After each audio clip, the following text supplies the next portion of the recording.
Any ice fishermen in here? How you doing this year on that 2-inch ice? Look, notice he's wet from the toes up. Yeah, man, it was great. So I'm going to tell you a story about Minneapolis. I'll be 40 years old on June 17th this year. And up until that point, so I was 39, I had not ice fished. Isn't that sad? Nobody ever taught me or took me ice fishing. And as a kid, when I was growing up, I stereotyped. It's the worst thing in the world to do. I try not to do it. I stereotyped ice fishing. I thought, man, it's these guys, and they're getting these little huts, and they're getting the heater going, they've got the TV going, and they're... That's what I thought about ice fishing. Until I show up, and this guy hands me this ice suit, and he starts going over these baits, and the tips, and the techniques that we're going to do. And then we get out there, and he's got a Lowrance, a handheld Lowrance GPS unit. And I'm like, watch this guy. And we've got sleds, we've got all our equipment on sleds, and this is like, man, I'm like, what is going on here? And this guy gets his handheld GPS, and it shows his position on the lake with the contour breaks, and he's walking along the contours, and he gets off his point, and then he starts dragging his foot, and he drags his foot for about a quarter of a mile all around this point. And then he hands me this big machine, and he says, see that line? He said, drill. Okay? Can't be hard. It's got to be like stumping a lawnmower, right? I don't know what I'm doing. I finally get this thing going, and man, that was fun. Just, you know, a jiffy automatic yell. And then you got to save it from going under. And we knock out like 50 holes down this break line. And now it's starting to hit me. I'm like, what he's doing in ice fishing is what I do in bass fishing. What we do in trout fishing. What we do, it's figuring out the pattern, right? It's that puzzle. And he's not randomly setting up these huts and cracking open the gear, but he's very strategic. Location, structure, cover, depth. With the bait, you know, putting a depth finder down, a flasher that shows your bait falling and shows the fish coming up to the bait. Wow. Amazing. It blew me away, you know? And again, we caught 20, 30 perch that were giants. They were all that big. Right? That's a big one. If you ever go to Pittsburgh and fish a tournament there, that's a giant. It's that big. Okay. Minneapolis. Any more? Any more of the shows? When'd you hit the guy in the head with the spinnerbait? I don't want to talk about that.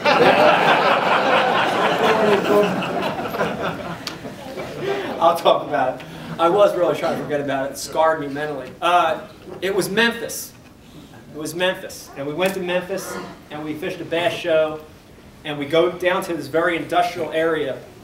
We're having a tough time. We finally start, about 2 hours in, we start figuring out the pattern, right? And I'll get back to this whole thing on pattern fishing, but we get the first bite. We get this first bite, and it's like, when you're out there and you get that first bite, it's the first piece of the puzzle, right? And you're like, you know, you're down, you're not catching them, and all of a sudden you catch that first keeper, and you're like, this is it, you know?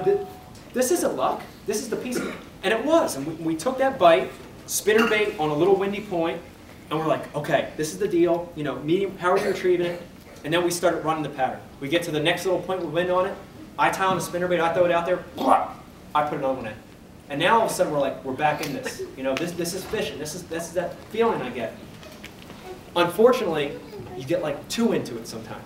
How many people have been out there and you just like get so into it you forget about everything else? Yeah. Like when you look at your watch and your wife's called 30 times and you're not back yet. Yeah. 2 Gucci purses later, she's still mad at you. So, what was I? So we're getting into it. We're pumped up. We're like, I can feel the adrenaline. We're 2 keepers in. We catch a third. Here it goes. We're gonna catch our limit. We're gonna do it. And I got so into it, and I was flowing so much that I lost a little bit of sense of my surroundings. It happens. And I'm not gonna blame it all on myself. My camera guy got behind me, and I didn't hear him. So he had been in the back taping, and he got up on the front deck with me, and he started taping from this angle. And I was so into it. Man, my blood was flowing. My juices were flowing. We were so into it. And I got a backlash.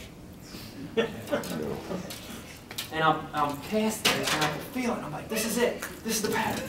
Oh, God, I'm throwing. And I go, and I see a windy point coming up. And I go, oh, this is going to be a great cast. And I go back, and I go. Then you had a backlash. And I had a backlash. And about the same time I went, I heard, oh!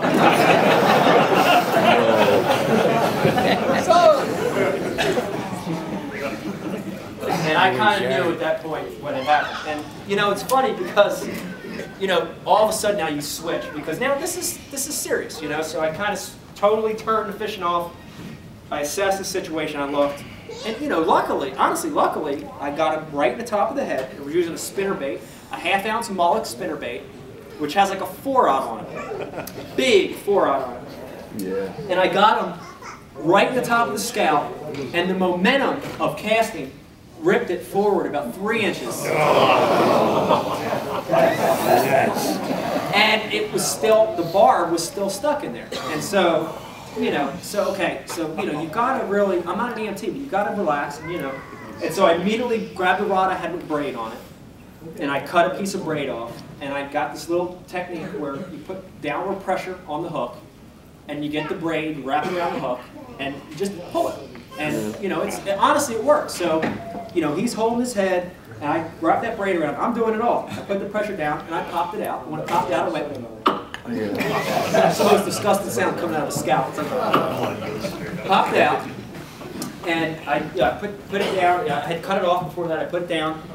We applied pressure to it, you know, and, you know, all the things you're supposed to do. We got him on the camera boat. We always have a chase boat. We got him back to the ramp, to a hospital, and honestly, I think he got like 3 stitches. Got a tetanus shot. So, but I never mentally recovered from that because it took me out of that zone, and you know, it's weird. And we never recovered. We didn't get a limit.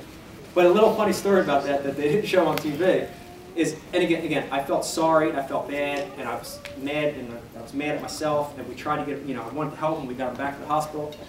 But as soon as that boat went, and now all the other remaining camera guy is on the boat still, we got to get back to fishing. And I looked around, and there's that spinnerbait all full of blood. I made sure the camera wasn't looking. I grabbed it, I washed it off, and I tied that thing back on. I really did that. It's unbelievable. So the moral is wear a hat. Wear a hat. Wear a hard hat. We got hard. That was a good one. I'm glad you said that. I had someone Carolina rig my head once. A Carolina rig? Yeah, I put my hat down on Cannibal Lake, and a buddy of mine reared down with a Carolina rig, and just that happy and down for a moment, he caught me right on top of the head. Oh my gosh. But we continued to fish throughout the day. Got my tetanus shot later. I'll tell you some more hook stories. I've had some bad ones over the years. I've had one, I was practicing by myself. This is early in my career, an invitational, and I had a 3-pounder in practice. Throw the hook, and it smacked me. You know, you get hit, like you get punched in the face, you see that like white flash, and I was like, oh. And I'm like, oh. And, no. And I don't have anything in the boat, but I have a helmet. And in the shield of the helmet, I can kind of see the reflection. And I look at it and I go, oh.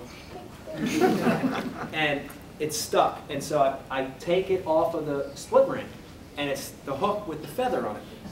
And I take it off, and it's past the barb. It's early in practice, like 10 o'clock. I got the whole day to practice, and I go, screw it. I fished the rest of the day. It was cool. People were looking at it. I'd go by a dock. People were like, that's the weirdest piercing I've ever saw. It's a number 4 with a big duck feather on it. I got back to the hotel and took it out later that night. But the worst one was I was preparing for a tournament. I'm at a hotel by myself. It's late at night. I practiced too late. We had a tournament meeting. Nothing's ready. I'm in the hotel room. It's finally like midnight. I'm doing all this preparation in the hotel room. Getting everything tied, getting everything ready, new hooks on my crankbaits, everything ready. Finally, I'm done. I gotta get to bed. I gotta get up at 5. I'm not gonna get much sleep. All right, go brush my teeth, do that. Put my sweatpants on. I go to sit down on the bed to set the alarm clock, and I go, go, God! No. And I'm in the hotel room. Imagine this. I'm in the hotel room by myself, sweatpants, and I go. And I get to the mirror in the bathroom, and I go, sure enough, I left the number 4 treble laying on the bed. I sat right on it. Through my sweatpants, through my butt cheek. And I'm by myself, so I've got to cut a hole in the sweatpants, and then I've got to do the thing. It's really awkward to get a hook out of your own butt like that. That happened. That really happened. Luckily, there was no camera. That would have been terrible. That would have been terrible.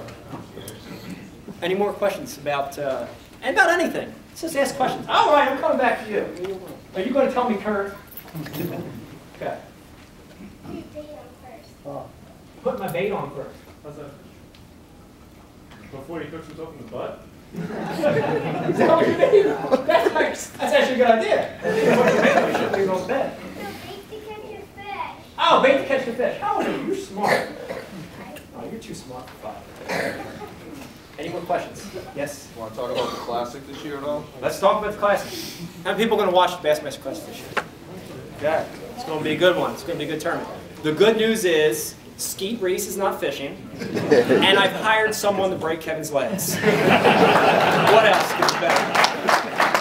That's a joke. Nah, the Classic's going to be great. You know, the Classic, man, I tell you, from when I was, honestly, from when I was 14 or 15 years old to now, the Classic's the most unbelievable thing. I've dreamt about it. I mean, I can remember being, remember the old Bob Cobb Bassmasters on TNA? Weren't they the best? Yeah.